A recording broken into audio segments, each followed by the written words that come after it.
Hi all, and welcome to another Instagram live conversation in our series of conversations that we're doing with Professor Andrei Malay of Babel, who is the head of the International Demidov Association.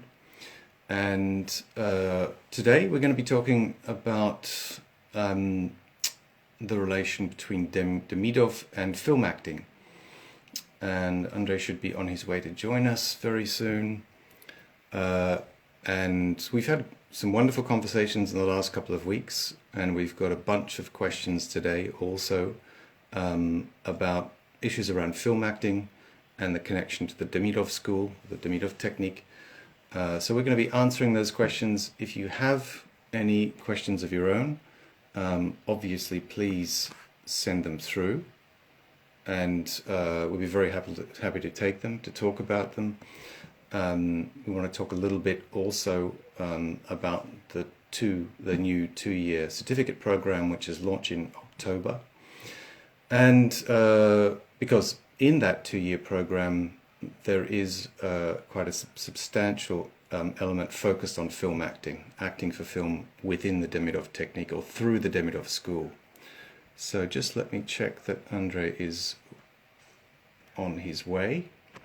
And even though we do have a bunch of questions that were sent through to us during the week, be wonderful to hear your questions now. If you have any, feel free to post them here as we go. We'll try to get through as many as we possibly can. It seems that there's a lot of commonality between with actors, with issues that they have around film acting, which we're going to speak about a bit today. And yeah, so please feel free to send those through to us.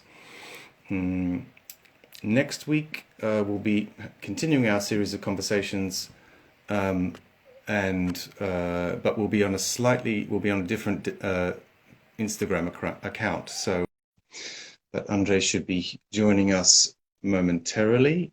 Hopefully, he is joining us now. Just one moment. And let's see if he's on his way to join us. Yes. Hello. And there he is, the maestro himself. Hello, Andrei. Welcome. Hello, Andrei. Thank you. I was just saying that we've had some wonderful discussions the last couple of weeks. And it's a very, I think, special topic because there's a lot of questions that I know I get about film acting and Demidov technique, and I know that you get a lot as well. And interesting thing that the summer course, right, that you just ran, that you led, was focused on acting for screen, right, acting for film within the Demidov school or through the Demidov school. And also that the new two-year program, certificate course, has quite a large component in it focused on acting for screen or acting for camera through the Demidov technique, which I think is a very interesting thing. So I wondered maybe if we would start, if you would just say something, say a little bit about the connection between the school and acting for camera and why it's so effective in that way, if you wouldn't mind starting off that way. Absolutely, and I'm glad that you mentioned the summer course, and I'm glad that you mentioned the actor certificate course, because of course these were online events. We started our summer courses in 2017 in Russia, and some of these were retreat-style events outside of Moscow, somewhere in the heart of theatrical world, so to speak, the Stanislavski House Museum, where Stanislavski lived and worked in the last 17 years of his life, and where Demidov, of course, was the head of the Stanislavski studio for some period of time, and director and teacher at the Stanislavski studio, and where in the courtyard of that house, Demidov and Stanislavski were working on An Actor Prepares, or An Actor's Work. We were spending some time, you remember, in that courtyard, and that's exactly where Stanislavski would sit, Demidov next to him, and Demidov would give Stanislavski obviously a lot of grief in terms of you got it wrong, right? It's not working that way. And you can only imagine what kind of drama took place there, right? Yeah. And then we went online. It all started in March of 2020. And as soon as we went online and it started yielding amazing results, I think I prepared some of my best students online, I must say. The moment I realized, oh my God, we're inside a frame, there were no ifs or buts about it. It was film acting as much as it was acting for the stage, right? Because you don't have to work hard to duplicate a lot of conditions that are specific to film if you are being filmed, if you're on Zoom, if you're inside a frame. Yes. And actors in the summer course were amazed how, without bringing any other special equipment, I was able to cover all of the aspects of film acting just because we were on Zoom.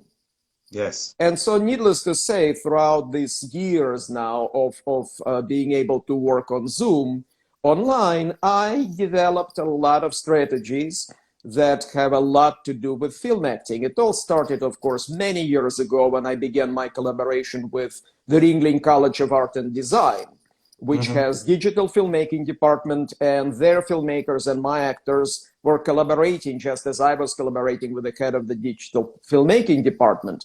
Which is in Sarasota, right? Yes. Say it again, Andre. It's in Sarasota, in Florida. It's in Sarasota, Florida, yeah. Ringling College of Arts and Design is one of the most technologically equipped, if not the most technologically equipped schools in the world, actually.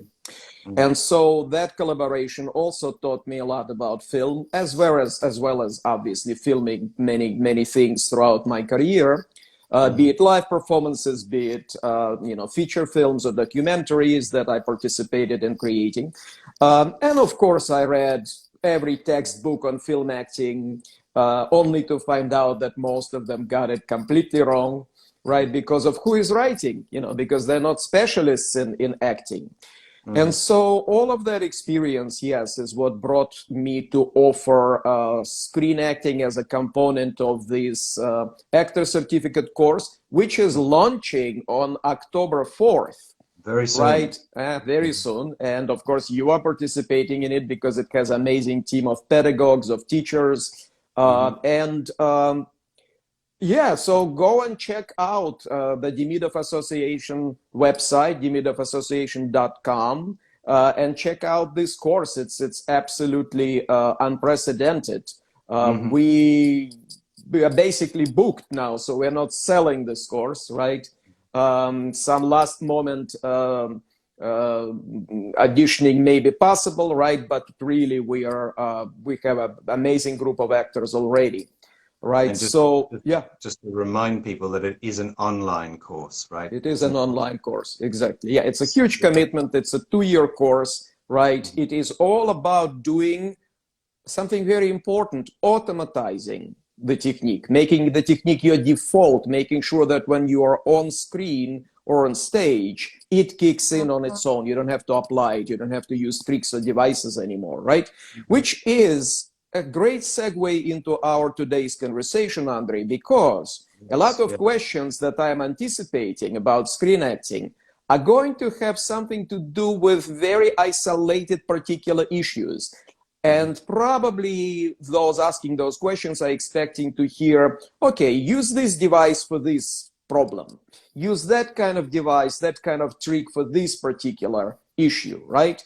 While if you're fully trained in the technique, if you are actually mastering the art of non-restructuring, right, of immediate surrender to character, if you know how to nurture the embryo of the character, if you know how to work subconsciously, then all of these things are going to take care of themselves. You don't have to worry about how to use these particular devices or tricks that we're going to talk about. It's going to happen on its own.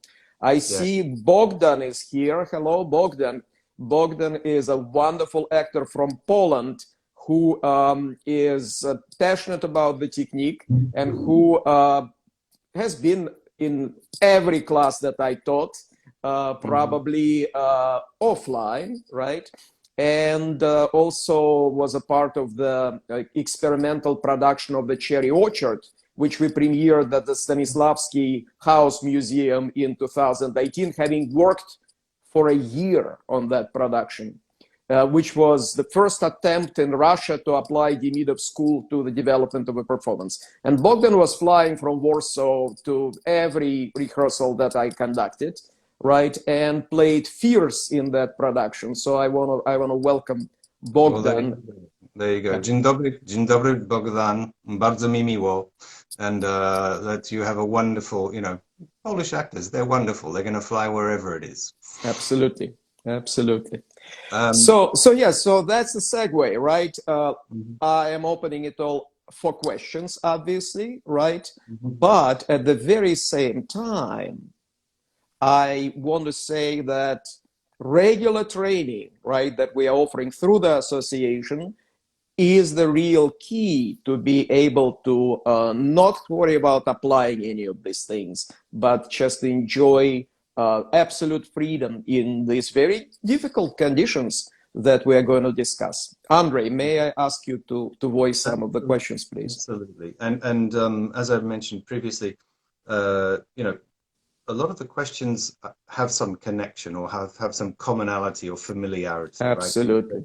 Right? Actors come up against, as you've mentioned, right, very tight restrictions of in film acting, and there's a lot to do with how do I act against a void or an object. Yes. So the first question is about acting against green screens. And when you have to act against an object as a substitution for the partner, or the second part of the question is or a producer that is sitting behind a desk who doesn't look at you and reads from the script in a monotone voice, giving you nothing to work with. So how do we work in these situations, right? What is the process, or what steps do we take? Absolutely. So again, right, in the spirit of Demidov, we are not going to oversimplify it. We'll try to cover it from different angles, because if there was one angle, right, then we would really be dumbing it up, dumbing it up, right? So it's a complex question, right? So Demidov says something at the very start of training to those who are just beginning to work with his technique. He says, the level of imagination that you have right now is enough for our purposes, which means to start the training, right, you don't have to worry about doing imagination exercises. And God knows there are elaborate imagination exercises offered by Michael Chekhov, for example. Yes. Where you are following like a medieval war between the knights in their armor, right, who are charging against the foreign army, and you're supposed to see all of that in detail in movement. Good luck to you. Right? So Michael Chekhov is setting you up for failure, right? Because nobody can do it, having not previously worked for a few years almost exclusively toward developing that kind of hallucinatory imagination, right? And imagination that is bordering on hallucination. And even if you can do it, how do you sustain it? Right? And sustaining it is another couple of years of training. In other words, absolutely, you can develop your imagination to that level where it is that of a magi, right, who is able to convey images to the crowds, right? Because that's what real magic is. Real magic is making crowds hallucinate, right? Creating hallucinatory experiences within the crowds, and that's what magic does, for example. So all of it is possible. Years and years and years of very elaborate training. If we start training in that direction, we would have to postpone acting for quite a while, right? We are not interested in that, and so that's why we're going straight to work with the kind of imagination that we've got, and we begin to work with it, developing it inadvertently, indirectly, right? And there we are in the situation of a green screen, or where you have to cheat, because the eye line, for example, is such that if I look at my partner, the camera is not going to register that I'm looking at my partner. The camera is going to register that I'm looking elsewhere, right? So I have to cheat. Instead of looking at my partner, I'm looking at that cube out there or red dot somewhere, right? Do you see what I mean? Or that teddy bear or whatever it is. By the way, I think part of the question was working with the inanimate object. Correct. Right, and that's actually a whole chapter in the Demidov work we should cover because it's not published. So, not yet. And association, of course, is working on publishing a lot of materials that are yet to be available in English, and we will start actually publishing the unabridged versions of Demidov books, right? Something that's not available in English yet. We'll soon start issuing it chapter by chapter on the association's website, on the Demidov Association website. So, but you see what I mean? So you are suddenly in the conditions where you are supposed to have such vivid imagination, right? That it should be hallucinatory ultimately.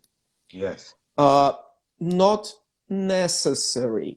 Absolutely, we can do it, right? We can go to the heightened technique and we can develop that imagination, but not necessarily so. So what is the main prerequisite for this kind of cheating, right? Two prerequisites. First, of course, is daily training, because if you're training in Demidov etudes daily, right, you're developing very interesting condition where the stimulus that you are receiving does not necessarily need to be very strong in order for you to react in a heightened manner. In other words, your partner might just move their eyebrows and that strikes you as a huge insult, right? And you come back with rage, right? Your partner might just roll their eyes. Your partner may just mumble something under their breath. You see what I mean? So in other words, when you're talking about you're acting against a producer who is giving you hardly anything, heightened response is not dependent on heightened stimulus. Right. The stimulus can be tiny, right, or almost non-existent. And on that tiny level, producer is giving you something, right? If you want heightened response, it's all about your technique. It's all about your ability to fully surrender to reaction. Your reaction can be tiny. The emotion that you feel in response can be slight irritation if you know how to surrender to emotions, which is what Demidov teaches you through etudes, first and foremost, and through some other auxiliary exercises. A slight little provocation is enough for you to flare up and to become inflamed, right? So that's number one. Number two, of course, is that you should not worry about seeing something that you are not seeing. If it's a cube, it's a cube, right? If it's a red dot, it's a red dot. The most important thing is that you are not trying to see something instead of it. For example, not trying to see your partner, right? Who at this point is not there, obviously, right? Your partner may be right next to you, nevertheless. You just can't look at your partner because you're worried about the cinematographer is worried about the eye line, right? And therefore, right, in order for the camera to register that you're looking at the partner, you have to look away from the partner. However, how often do we actually look each other straight in the eyes when we speak? Very often, very rarely, right? And so unless you really try to imagine your partner instead of that cube or instead of that red dot, right? You're fine. You just absolutely surrender to whatever it is you're experiencing when you're looking not at your partner, but away from your partner, looking in the direction of the red dot or in the direction of that cube on the set, right? Or whatever, right? Piece of furniture. And you say the line the way that you feel it in the moment. Camera registers that you're saying it to the partner. Camera registers that the line is genuine, that you are not forcing yourself, that you are not feeling anything or trying to feel anything you're not actually feeling, and it works beautifully, right? So that would be this answer, right? And that is, don't try to hallucinate, don't try to worry about anything, just work in the conditions that you're actually in, The camera will capture the truth. And that's the most important thing for the camera, because with camera, you can't compromise truth. That's why Demidov technique is so beautifully equipped for film, because Demidov insists on 100% truth. He does not even settle for 99.9% truth, right? Those are his goals, and that's where he's taking you. Needless to say, for film, it is indispensable. I would also argue that it's indispensable for stage. But on stage, unfortunately, we get to get away with a murder very often in terms of being fake, right? Yeah. Film, close up especially, right? Makes it impossible to fake. So it's training, also part of it is training our perception and our intuition, what we're perceiving, right? And surrendering to that. And always being here and now rather than being somewhere else in the land of the imagination. Because the moment you go into the land of imagination, the camera will depict that you're not seeing anything. Present, right? exactly. Yeah. For example, it will depict that you are elsewhere. It will depict all of these things. And you have to be honest, first and foremost. When the partner leaves the set completely and you have to shoot your close-up or shoot alone, once again, right, you are looking at something. Something is in front of you, right? It is a matter where your eye is focused. To focus your eye in such a way that it looks for the camera, right? That you are looking at the partner, you just have to find where that focus is. However, to see the imaginary partner instead of whatever it is that you're actually seeing is unnecessary, right? The camera will depict that you're looking at the partner, but you don't have to see and hallucinate and imagine the partner. The most important thing is that you are true to where you are right now, to the mood that you're in, to the thoughts that are coming through your head, physical sensation, right? And so on. As for eye contact, once again, right? Eye contact is not something that constitutes communion with the partner. Very often we feel our partner very strongly while not directly looking at them. And so that sensation is something else entirely. It's an energy which will be there. It will connect you with that partner. Your partner doesn't have to be in the same space with you for that. It will carry you through this moment, right? And for as long as you are looking somewhere where you should, based on the camera illusion, right? So that it registers that you're looking at your partner. That's all that matters. As for what you feel, as for what you think, as for what's going on, all of it will be taken care of if you leave yourself alone. If you don't try to depict it, if you don't try to nail it, if you don't try to imagine the partner and imagine how they're going to look, because then your eyes are going to be this, they're going to be blind, right? Because you're now imagining. You realize that speaking to someone who exists and imagining someone who doesn't exist, those are two completely different processes, and therefore your eyes will be different. Everything will be different. So you see what you see.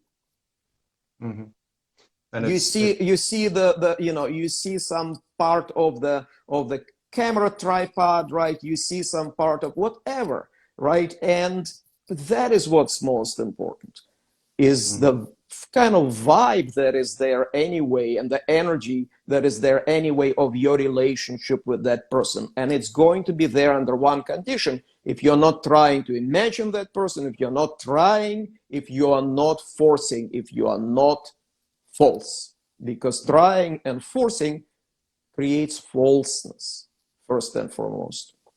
And also, Andrei, if certain circumstances have been well absorbed, right, leading to that moment, certain circumstances have been well absorbed that are bringing me to the moment where I'm playing against whatever it might be. That's what I meant, exactly. Thank you. That's what I meant when I said my relationship, the energy of the partner is still there, because circumstances are always in the space around us, imaginary or real, right? They're always in the space around us. They materialize on their own. The next question is, are we brave enough or trained enough? because this courage comes with training to leave ourselves alone and to let these circumstances begin to work on us rather than try to force something out of ourselves. So that's the new universe that Demidov opens, the universe of perception that triggers action versus universe of direct action, which has absolutely no motivation behind it because I haven't perceived anything, right? I'm just squeezing things out of myself. So the vibe of the other person is still there and circumstances are absorbed. The life will be there even though the partner is not there. Absolutely. Absolutely. Yeah. Because all of it is in the air. We just have to leave ourselves alone in order to perceive it. And once we perceive it inadvertently, subconsciously, of course, we will, of course, pour out just the right thing.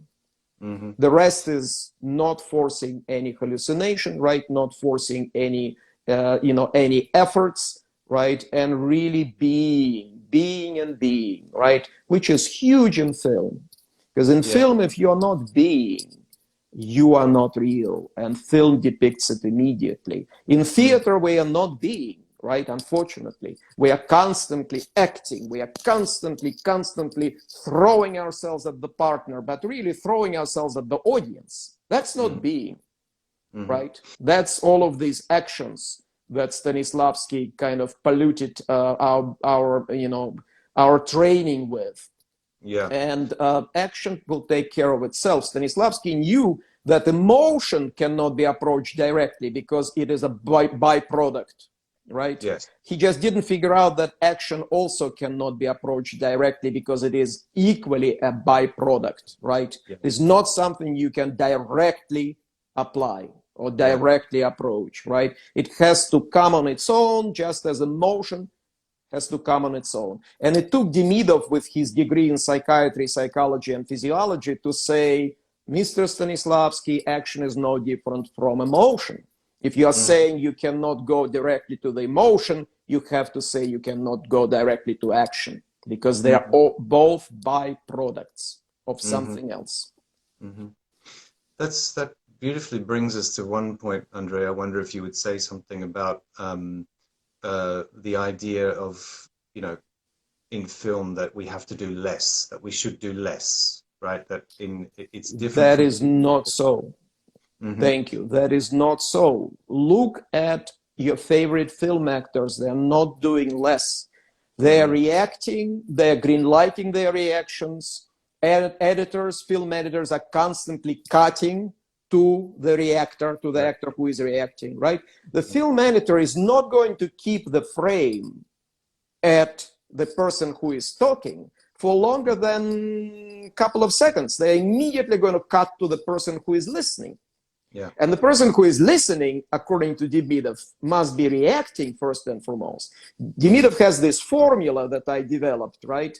Which is attention equals reaction. Attention is not freezing, as Stanislavski would actually lead us to believe, right? Because I must concentrate on my partner. As I'm concentrating on my partner, I'm freezing.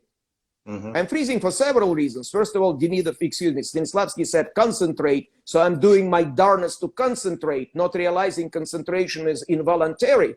We don't voluntarily concentrate in life. Second, I don't really see my partner. I'm just staring at them, because Stanislavski said concentrate. When you concentrate, you stare. And finally, because I don't know the lines, I'm just waiting for my freaking cue. That's why I'm, like this. Completely frozen when my partner is speaking, because I'm waiting for the cue, Is that it? Is that it? Is that? There it is. And now I unfreeze. Can you imagine if reaction shots were like that? So in a reaction shot, you are trying to interrupt, although you don't have words. You're reacting. You want to walk away. So in other words, look at your favorite actors. Where do they do less? They're green lighting the hell out of their reactions, right? So who came up with that nonsense? How much nonsense is out there, right? So there is one textbook on film acting that explains what directors mean when they say do less, right? No, that's too much, do less. They're only talking about the volume of your voice. They don't realize it themselves, but the conditions of the frame is such that the tighter the shot, the quieter you should speak.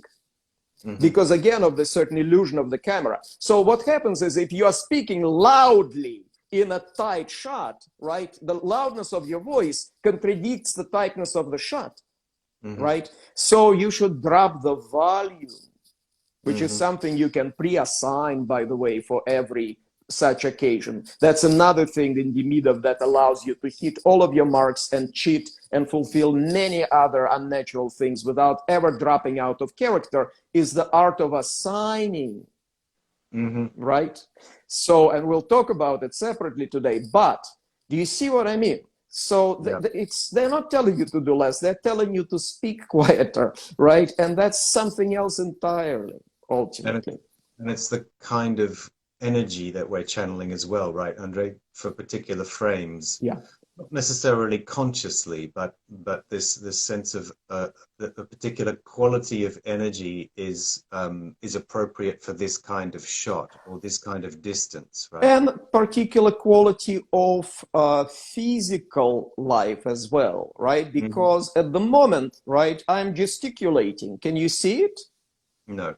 Hell no, right? So, but the moment I bring my hands up, they're in the frame now, right? And so, for example, unconscious, subconscious awareness of the frame, because remember, Demidov deals with perception. Yeah. Needless to say, if you are perceiving everything and subtlest things, as you do with the Demidov technique, of course, you are perceiving where the camera is. Yeah. If you're not perceiving where the camera is, because camera can zoom in and out, you're certainly perceiving where the boom is, and boom is going to tell you if it's a tight shot or not, right? So I'm not even talking about extrasensorial ways of perceiving these things that also exist, but just the location of the boom is telling you how close the shot is, right? Very often. So needless to say, right, if your gesture is important, you will bring your gesture into the screen, right? Into the frame, or you will bring that cup of tea into the frame, which otherwise would rest somewhere on your lap, right, in your lap. So you will do that because you are inwardly, subconsciously aware of the framing. And that awareness is either something that you have to calculate, you have to think about it, and then you drop out of character, you drop out of life on stage, right? Or you train it through Demidov's culture of perception, in which case, of course, you are perceiving the framing. Of course, you are perceiving the lights. You will never step out of light either. Or if you step out of light, you will do it for a good artistic reason, and all of it subconsciously, right? All of this cheating that you have to do for the frame, right? For example, not looking directly at the partner. All of it you will do subconsciously, and it will become justified subconsciously, so that you are keeping the truth of the moment, right, without ever worrying about cheating, without ever worrying about hitting those particular marks and fulfilling those conditions. So that's what Demidov is capable of doing, which really no other technique can do it, because other techniques are not based in perception. And that's the beauty of this school, right? As you say, from the first day of training, it's not something we get to later. No, it happens from the first day of framing. And so when I'm working on Zoom, Andre, several weeks into work, I'm looking at my students and saying, oh my God, they're aware of the frame. Look, they're framing these shots beautifully. But not conscious. This is perfect composition of the shot. Are they aware of it? Oh my God, she went right to the edge of the frame, but 1 millimeter she's off. She didn't make that move. And then I'm asking them, are you aware of the framing? They're saying, what framing? So you see, it's a subconscious awareness of the framing. It has nothing to do with them trying to stay inside the frame or manipulate the frame or compose the frame in a certain way. They're doing it in very sophisticated ways. So that I am flabbergasted, but they're not aware of it.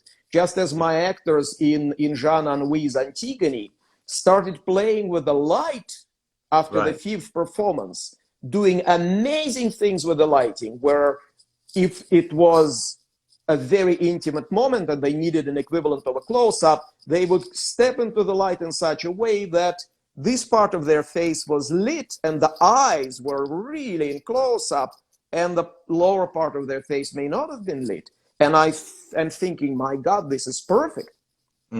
Are they doing it on purpose, right? Or stepping out of the light so that I'm just in silhouette, right? And the backlight is hitting me. Again, are they doing it on purpose? This is a perfect moment for that. And when I am telling them that, asking them that rather, the answer is, what lights? What you're talking about?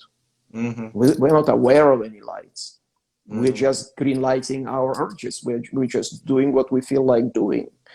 Right? So that means that they're perceiving these lights subconsciously because of their very specific training. And they're creating these amazing images and pictures subconsciously.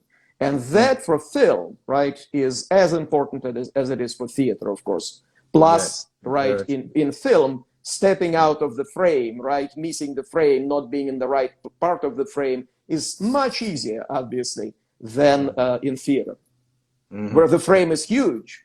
But it is also a frame. Yes. Yeah. It has the same laws of composition as cinematic frame. Yeah, that's great. Thank you, Andrei. Thank you for that. I think that the next question we had is pretty much the same as the first, which is how do I work with a non-existent partner and still stay truthful? I think we've sort of spoken We covered that. Yeah. Quite extensively. You admit that the partner is not there. Right. You don't pretend, right? And you know that the energy of the relationship, of the circumstances, as you said, right, will inform you, and the rest is just you finding certain things and assigning certain things that will make it look right for the camera. So probably the next question, which would be nice to have a look at, is how can I use the technique on set when doing multiple takes and it's supposed to be truthful every time?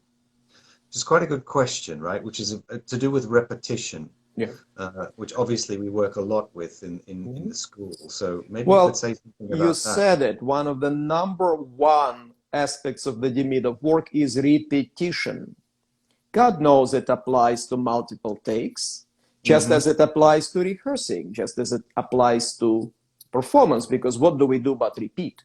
There are several aspects of it, and there is a segue, obviously, from the previous question, right, about cheating. Repetition has a lot to do in film with continuity, right? So in other words, take after take after take, right, if you are being filmed with multiple cameras from every angle simultaneously, one take may be enough because they covered all angles, right? If you're not being filmed with multiple cameras simultaneously, they would want you to repeat it several times so that they could cover different angles, and sometimes so they could have different choices, right? So if they want different choices, where do you go but Demidov? Because, right, because the whole training in Demidov is that you never repeat it the same way twice, right? That you are in character, that you're in the relationship, in the circumstances, but every time you live differently. And my God, what a godsend for an editor who wants choices, right? I don't want that line being said the same way 10 times, right? That doesn't give me any choice. I want to use how you said that line from this take, use how you said that line, another line from another take, right? And create my own journey, ultimately, which is what they do in theater. Actors create the journey, editors create the journey in film, which is why a lot of film actors can get away with playing emotional states. Instead of living in front of the camera, they just play emotional states, but God knows it's bad acting and everybody can see it. Yes, absolutely, editor can get away with it, right, and move things forward on their own, but bad acting is bad acting. Acting emotional states is bad acting. It's not anything that you've ever seen from your favorite actors. So, When it comes to variety, to choice for the editor, Demidov is your best friend, obviously, right? Because your whole training is not repeating anything twice, right? When it comes to continuity, Demidov is your best friend because you have the technique of assigning. Because from the very first day, almost, we are not only working with words, we are working with stage directions. And we have very particular way of assigning or pre-assigning stage directions. I come in, right? There I sit down, there I get up, there I walk to the window, there I come to you and hold your button, right? The button of your jacket. There I pick up a glass and sip a glass of water, right? And once you assigned it, very interesting thing happens. In the moment, you never think of these stage directions. They actually take care of themselves. You feel like you're green lighting your urges, but what do you know? For some reason, in that particular moment, you got up. In that particular moment, you went to the window. In that particular moment, you approached your partner and touched the button of their jacket without ever being aware that you must do it. When it comes to continuity, another element is added to it, right? When you come to the window, you should always put your hand against the window in the very same spot. When you come and touch the button, it better be the same button, right? When you sip you better sip always after a particular line, right? Not before and not in the middle, right? For example, because if you established it in the first take, then it has to happen like that. And when you set that glass back onto the table, it has to go onto the left corner of the table, which is where you set it last time, right? So all it means is that you are using the Demidov technique of assigning in order to now assign it more specifically. I put the glass down onto the left corner of the table. I pick up the upper button and hold of your jacket, right? You just specify these things. It doesn't take long. Once you specified it, that's it. You're always going to do it exactly like that. But what's going to be different? The life in the moment will be different. Intonations can be different. Subtleties can be different. Emotional radiations can be different. So you're hitting the continuity like a pro. But my inner life is different. But your inner life is different. Subtleties are different. So you're also giving the editor a lot of choices. And the editor loves you. If you are trained in Demidov's motto, attention is reaction, you're giving the editor a lot of reaction shots. And the editor loves you. And the more reaction shots you're giving to the editor, the less you're going to be left on the floor, right? On the cutting room floor. The more of you is going to be in the movie, right? Because the editor will be constantly cutting to you because you're giving amazing reaction shots, because you're green lighting, because you're surrendering, because you are not doing less, right? So it's just as simple as that. The Demidov actor is a perfect actor for the editor, for the cinematographer, for the film director. It might be worth just mentioning, Andrei, that when we're talking about assigning, we're not talking about committing it to memory. We are not talking about memorizing the lines of stage directions the way that they're memorized in all other methods and techniques, right? Or it's just not mentioned, right? Other methods and techniques, they just don't mention how you learn your lines, period, right? So Demidov covers it. It's a huge part of the training, how you learn your lines, how you learn your stage directions. You do not memorize them. It's a very special thing, right? Very special process, which must be left to a specialist of the Demidov technique, right, to introduce you to it. And unfortunately, right, there are very, very few of them. And we're aware of it because when I introduced Demidov to the English-speaking world in 2016, right, 5 years ago, by the time people read the book, right, by the time they are going to be done making all of the mistakes that you inadvertently make in the first 5 years of working with it, right, and some of them are not even equipped to do it because they're not a Demidov teacher. They don't love the actor. The number one prerequisite for being a Demidov teacher is love for the actor. Lots of acting teachers hate the actor, or at least they're certainly making a great show of it, right, if they love it. If they love the actor, then they're certainly convincing everybody that they hate them, right? So they're chasing after mistakes. like, as if catching mistakes is teaching acting. Catching mistakes is not teaching acting. Getting rid of mistakes so that an actor is never even aware that they have been making mistakes, that's teaching acting. And that's Demidov, of course. Amazing pedagogical tactic, right? So where do you go? Well, that's why we created the association. That's why we are training teachers within the association. That's why we are in the second year of the teacher certification program, offering acting certification, right? Offering obviously intensives and shorter courses and the summer course, but we're trying to do the best. But every time I say you can only get it from an expert, right, I immediately have to say something else to be truthful. There are very few experts at the moment. And that's why the association is there, to set the standards, to make sure that you actually have a place where you can go for someone who is a trusted specialist, who took it seriously, who did not just decide, oh, I'm going to start a master's program in the Demidov technique, but who did what every other teacher does, gets certified. Right, spends 4 years, 3 years to receive their certification, because that's what our certification is like for a teacher, right? It's a 4-year process where 2 years you are mastering it as an actor, 2 years you are mastering how to deliver this curriculum, right? So it's a serious thing, and teachers like you, Andrei, are taking it seriously. But unfortunately, there are teachers who, unlike you, are not taking it seriously and offering courses, having done a short workshop with myself. That's sadly true. And, sadly true.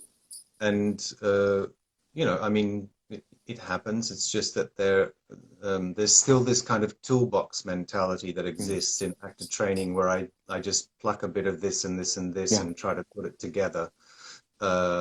Which is why we should repeat, right? So the tricks and the techniques that we are offering now, right, as clues to how to solve these problems, are not a substitute for being trained, where these things are happening on their own, where you don't have to apply anything, to think about anything, or use tricks. The beauty of this also is that not only is it, wonderfully constructed as a vehicle for an actor to reach their full potential. Yes. Also beautifully thought out as a pedagogy about how to actually teach. Teach acting, yes, in this case, but in general, I find it just a beautifully kind of designed pedagogy and amazing design. For example, right? How do you deal with the long waiting times before you go on set, keeping the life alive? Beautiful question, really beautiful question.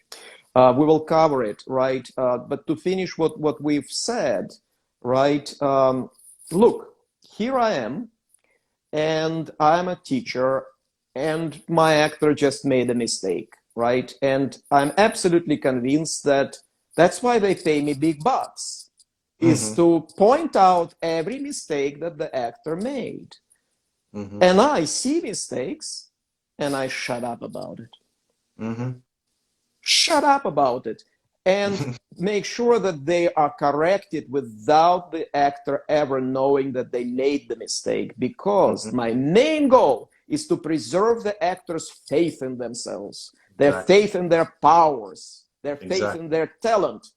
So if I pointed them toward mistakes and in the process demolish their faith in themselves.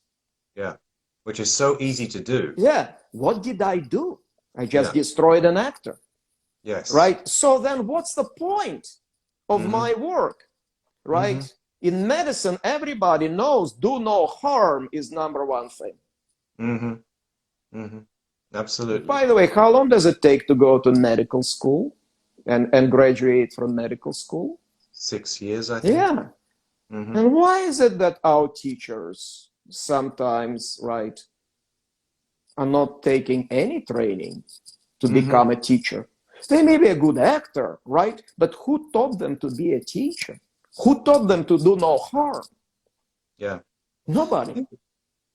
I think that some of it is because it's so beautifully constructed. You look at it as someone teaching it, and it looks so easy. Yeah. It just looks so easy, right? But people don't realize that under that appearance of ease, and there is the ease does exist there, but you have to know what you're doing. You Absolutely. have, you have to know how to Hmm. facilitate, Hmm. know what you're doing. You have to know how to be in the moment with Yeah. the act, know how to lead them.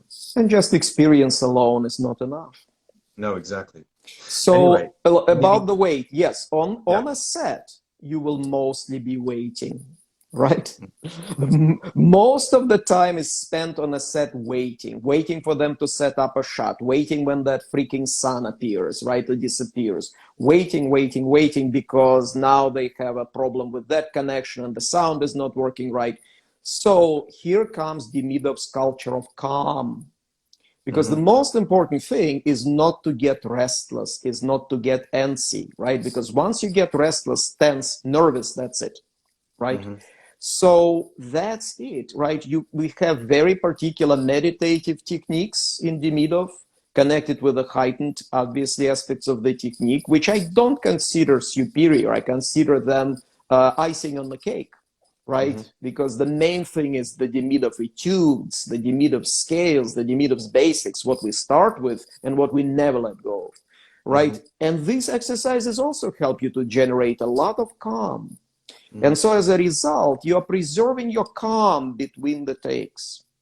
If you improvised certain movements, certain choreography, certain actions during the first take, right? Let's say you improvised it. Then the time between the first take and the second take is a perfect time to now assign all that, so that in the Hmm. second take, you are doing exactly that outwardly, but still can improvise inwardly, so that the continuity is taken care of and the variety is taken care of, right? So that's exactly what you would do. You would walk aside, right, while you're not needed, and you would talk through everything that you've just done in the first take, making sure that it is now assigned based on very particular technique, which Hmm. again you want to practice with an expert. And because there's so many nuances there, right? Once you trained it, it works like a charm, right? But while you're training it, you need to do it with an expert.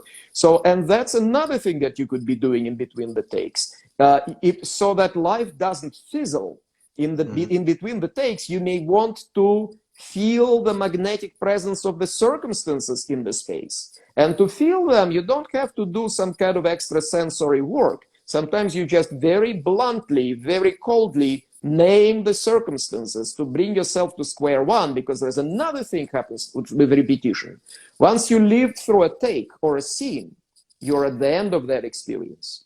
Needless Hmm. to say, inertia causes you to then enter the next take Okay. already being at the end of that scene rather than back at the beginning. So you need to realign yourself to bring yourself back to the beginning, to square one. In order to do it, you use the technique of tossing away and forgetting, right? Hmm. Forgetting what just happened, tossing away what just happened, the lines, everything.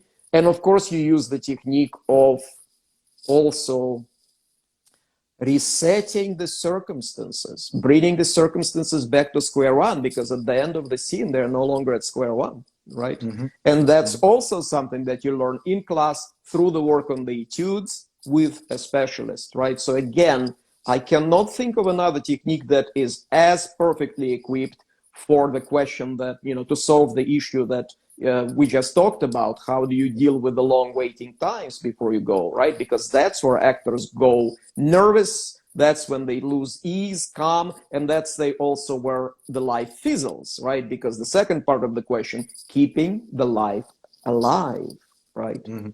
Hmm. Hmm. Wonderful. Yeah, thank Mm-hmm. you for that. It was Absolutely. beautifully explained. Um, well, we're coming to the end of our time, Mm-hmm. but we did have a wonderful question Please, from someone which didn't really fit into today's if theme. it's a wonderful question, let's hear it. Uh, can Demidov's technique be applied not only to art, but also, for example, in science and in sports? And what would that look like? I think it's a wonderful question. Oh my God, it is a wonderful question, but where do we begin? Yeah. It's interesting, right? Every time when we meet Andre, there is a question that opens the next meeting ultimately. I think that's that kind of a question. So Yeah, this is my suggestion, right? Because Demidov did not start with theater alone, but started with sports as well, right? So obviously the question is clairvoyant, right? Sports, music, scientific discoveries, right? Cooking, everything that requires creativity, right? Any activity, obviously science, right? Obviously music, obviously dance, right? All of these things are completely covered under the Demidov approach, because Demidov approach is based in the psychology of creative process.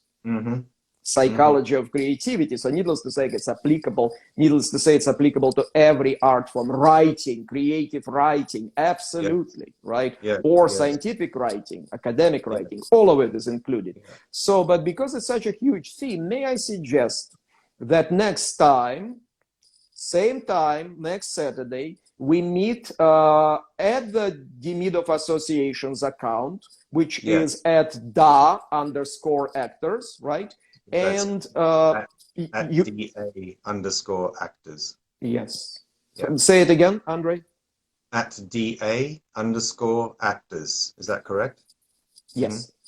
So that's the association. That's the new association's Instagram account, and of course, as you know, as being one of the creators of it, I'm proud of it, and I want everyone to check it out. So I'm just being selfish, right? So go follow it. Go follow it.